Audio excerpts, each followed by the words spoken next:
Saudações, queridos amiguinhos. Eu, professor Aguinaldo, quero vos perguntar: vocês sabem por que em determinada época do ano portões, portas, janelas de metal começam a enroscar no batente, começam a arranhar? Vocês sabem? Vocês sabem por que quem mora em casas com forro ou piso de madeira, numa determinada época do ano, ouvem estalos? Por quê? É assombração? Não é coisa de outro mundo, posso vos garantir. Vocês sabem por que os azulejos são assentados, deixando um espaço entre cada um deles, que depois esses espaços são preenchidos com rejunte, um material diferente dos azulejos? Vocês sabem. Vocês sabem por que os fios da rede elétrica ficam mais esticados no inverno? Por quê? Por quê? Por que as alianças e os anéis ficam mais apertados no verão? No verão, a paixão aumenta? Não.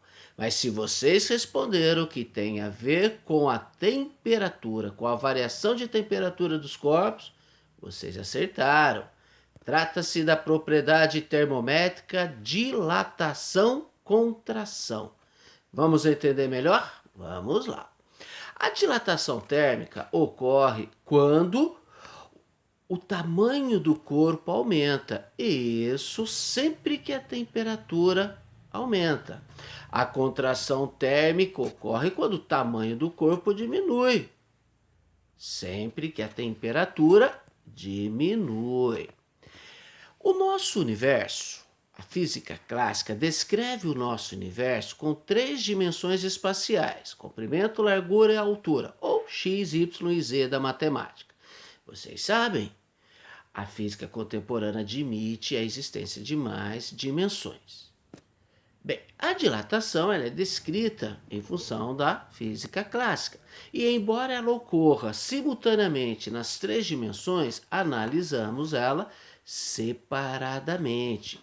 Então, estudamos a dilatação linear, que é a variação do comprimento, L, a dilatação superficial, que é a variação da área, e a dilatação volumétrica, que é a variação do volume.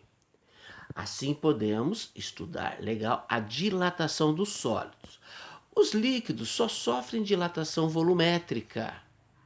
E para os líquidos temos que considerar também a dilatação do recipiente. O líquido sempre está dentro de um recipiente. Assunto para uma próxima aula. A dilatação de gases é mais complexa, nem faz parte da ementa do ensino médio, embora seja cobrado em alguns vestibulares muito tops, tipo o ITA, tipo do ITA. Então, aconselho vocês a estudarem, não só por causa do vestibular do ITA, mas porque a matéria é interessante. Dilatação linear. Considere uma barrinha de comprimento L0. Ela é constituída por átomos, por moléculas, representados aí por essas elipsezinhas. Claro, fora de escala. Vamos aquecer essa barra? Vamos fornecer energia a estas partículas? Vai aumentar a movimentação delas, elas vão se afastar. Vai aumentar, portanto, o comprimento da barra. A diferença entre o comprimento final e o comprimento inicial, a variação do comprimento, é a dilatação linear. Algumas descobertas da ciência ocorrem teoricamente. No momento, não há tecnologia para testar a descoberta, como o bóson de Higgs, que foi proposto em 1950, mas só conseguimos encontrá-lo, só conseguimos provar a sua existência em 2013.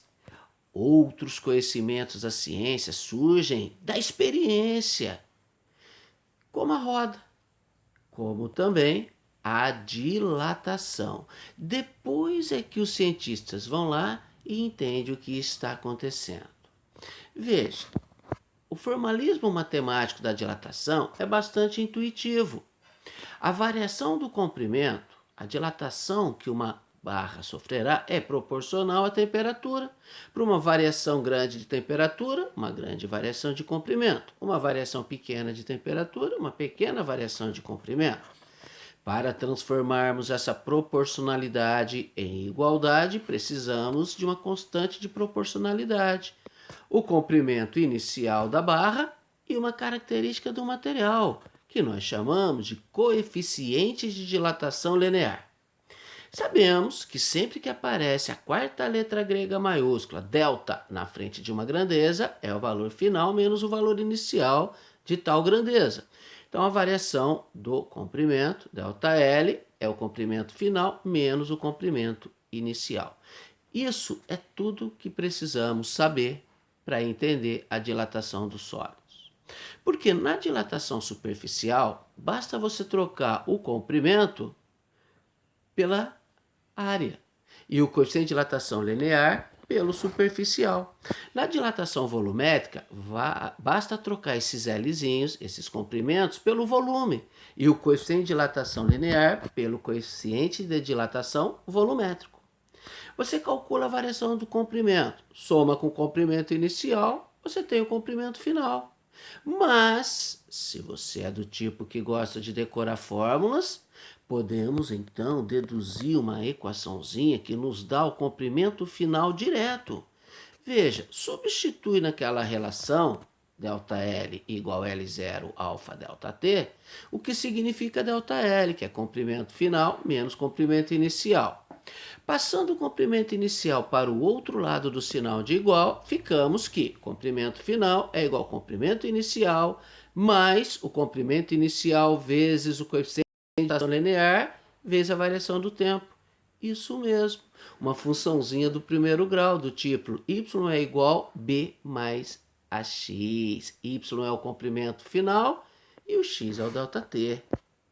Coeficiente linear, onde a reta corta o eixo vertical, o eixo dos comprimentos, é o L0. E a tangente da inclinação da reta, o coeficiente angular, é o produto entre o comprimento inicial e o coeficiente de dilatação linear. Podemos ainda fatorar, colocar o L0 em evidência. Ficamos então que o comprimento final é igual ao comprimento inicial, que multiplica 1 mais coeficiente de dilatação linear vezes a variação do tempo. Note como esse raciocínio se repete para a dilatação superficial.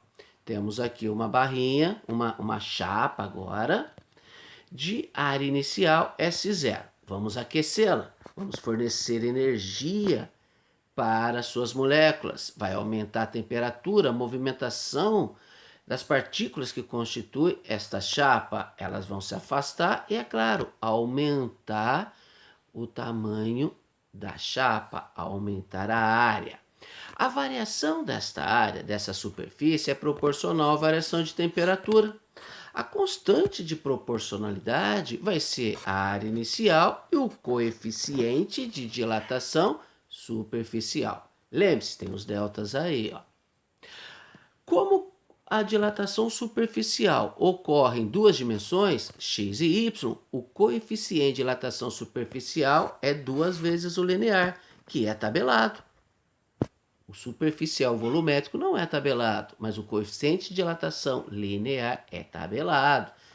É o mesmo para cada elemento, para cada material. Bem, ΔS, variação da área, é a área final menos a área inicial. ΔT, variação de temperatura, temperatura final menos temperatura inicial. Com uma álgebra similar à do slide anterior, chegamos que a área final é igual à área inicial, que multiplica 1 mais o coeficiente de dilatação superficial vezes a variação de temperatura. O mesmo raciocínio se repete aqui para a dilatação volumétrica. Temos um cubo de volume inicial. Vamos aquecer? Vamos fornecer energia para as partículas que constituem esse cubo. Ao se movimentarem mais, a terem um aumento de temperatura, elas vão se afastar e, é claro, vamos observar uma variação do volume desse cubo. Essa variação de volume é diretamente proporcional à variação de temperatura. A constante de proporcionalidade entre a variação de volume e a variação de temperatura é o volume inicial e o coeficiente de dilatação volumétrico. Veja que a variação do volume, a dilatação do volume, ocorre em 3 dimensões, x, y e z. Logo, o coeficiente de dilatação volumétrico é 3 vezes o linear. Variação de volume é volume final menos volume inicial. Substituindo ali naquela relação, chegamos numa formulazinha que nos dá o volume final. Volume final é igual ao volume inicial, que multiplica 1 mais o coeficiente de dilatação volumétrico vezes a variação de temperatura. Fácil, muito fácil. Vamos resolver uns probleminhas? Esse da UERJ. O diagrama a seguir mostra a variação ΔL, variação de comprimento, sofrida por uma barra metálica de comprimento inicial igual a 10 metros em função da variação de temperatura. Qual o valor do coeficiente de dilatação linear desse material? Com esse valor, podemos ir numa tabelinha e descobrir que material que é. Bem, se a dilatação é linear, a variação do comprimento é igual ao comprimento inicial, que multiplica o coeficiente de dilatação linear vezes a variação de temperatura. O comprimento inicial foi dado, 10 metros. Note que no gráfico, quando vamos ver a variação de comprimento, está em milímetro. Cuidado com isso. Numa fórmula, temos que trabalhar tudo no mesmo sistema de unidades. Então, substituindo os valores, numa variação de 100 graus Celsius, o comprimento variou 10 vezes 10 a menos 3 metros, o comprimento inicial era 10 metros, fazendo uma continha relativamente simples, basta dividir 16 vezes 10 a menos 3 por 1.000. E encontraremos 1,6 vezes 10 a menos 5 por grau Celsius. Quer dizer que para cada variação de 1 grau Celsius, esse material se dilata 1,6 vezes 10 a menos 5. Fácil? É muito fácil. Vamos resolver mais um? Olha. Uma placa de dimensões 10 centímetros, 20 centímetros e meio centímetros tem em seu centro um furo cujo diâmetro é igual a 1 centímetro, quando a placa está numa temperatura de 20 graus Celsius. O coeficiente de dilatação linear do metal da placa é 20 vezes 10 a menos 6 por grau Celsius. Quando a temperatura for 520 graus Celsius, qual será a área do furo? Bem, é uma questão de múltipla escolha. Se você chutar e não souber nada, chutar a cega, você tem 20% de chance de acertar. Mas veja, sempre que você tem uma chapa e um furo no meio da chapa, quando você aquece a chapa e ela se dilata, o furo também se dilata. Então, só de saber isso, eliminamos o B, que diz que ele diminui, o D, que diz que o furo diminui, e o E, que diz que ele não se altera. Agora, se você precisar chutar, você tem 50% de chance de acertar, mas nós não precisamos acertar. Chutar, né? Não precisamos chutar. Uma outra... Escolhi esse problema, essa questão, por um outro motivo. Veja, eles dão as 3 dimensões dessa placa. Comprimento, largura e altura. O que pode te induzir a interpretar como uma dilatação volumétrica. Ele pede a área final do furo, que pode te induzir a interpretar como uma dilatação superficial, mas não. É um exercício de dilatação linear. Veja, vamos calcular a área do furo? É πr ao quadrado. É a área que o furo tinha antes da chapa ser aquecida. O diâmetro do furo nos foi dado, não foi? Foi 1 centímetro. Logo, o raio é metade do diâmetro. Então, a área inicial desse furo é π 0,5 elevado ao quadrado. Ou seja, 0,25 π centímetro ao quadrado. A área final desse furo vai depender do novo diâmetro que ele vai apresentar. E o diâmetro é uma linha. O diâmetro é linear. O diâmetro sofre uma dilatação linear. Vamos calcular o novo diâmetro do furo? Bem, sabemos que o comprimento final é igual ao comprimento inicial, que multiplica 1 mais coeficiente de dilatação linear vezes variação de temperatura. Vamos substituir. Comprimento inicial era 1 centímetro. E o coeficiente de dilatação linear nos foi dado, 20 vezes 10 a menos 6. A variação de temperatura, se estava a 20 graus Celsius, foi para 520 graus Celsius, temperatura variou 500. Fazendo essa conta, chegamos que o comprimento final, o diâmetro final, será 1,01 centímetro. Substituindo ali na fórmula da área de uma circunferência, encontraremos a nova área do furo. Então, S é igual a π 0,505 elevado ao quadrado, que é a metade de 1,01 centímetro, novo diâmetro. Encontraremos como área final 0,255 π centímetros quadrados. Bem, regrinha de 3, 0,25 π centímetros quadrados corresponde a 100%. Então, 0,255 π, quantos por cento são? 102%. A área desse furo aumenta 2%. É muito fácil. O mais incompreensível no universo é ele ser tão compreensível. Olha um outro exercício que traz uma pegadinha para alunos distraídos. Um sólido sofre um acréscimo de 1% do seu volume ao passar de 10 graus Celsius para 110 graus Celsius. O coeficiente de dilatação linear vale, também é de múltipla escolha, mas aqui temos que calcular, não dá para chutar. Variação de volume é igual ao volume inicial vezes o coeficiente de dilatação volumétrico vezes variação de temperatura. Bem, é 1%, uma parte em 100, 0,01 do volume inicial. Foi isso que variou o volume, está escrito no enunciado. Isso é igual ao volume inicial, que multiplica o coeficiente de dilatação volumétrico vezes a variação de temperatura, que é a temperatura final, 110, menos temperatura inicial, 10. Ao volume inicial corta com volume inicial, ao fazermos essa conta, encontramos 1 vezes 10 a menos 4 por graus Celsius.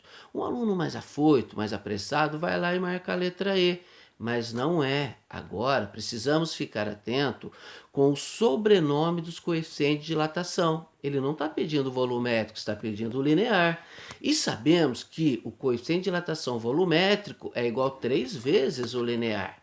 Então, é 0,0001 dividido por 3. E encontraremos 3,3 vezes 10 a menos 5 por graus Celsius. É a letra A. Beleza? Nossa, que bonitinho! Até para nascermos naturalmente, a dilatação é imprescindível. Pergunte para o papai, pergunte para a mamãe. Pesquise o que é um parto normal, as vantagens dele sobre uma cesárea. Entenda melhor essa ideia. É bonita, é mágica. Muito obrigado pela atenção. Gostou? Deixa um like. Aprendeu? Compartilha. Vamos espalhar conhecimento. Vamos acabar com o analfabetismo científico. Quer aprender mais? Se inscreva e ative as notificações. Um beijão no coração de todos vocês. Desejo uma dilatação muito grande de felicidade a todos.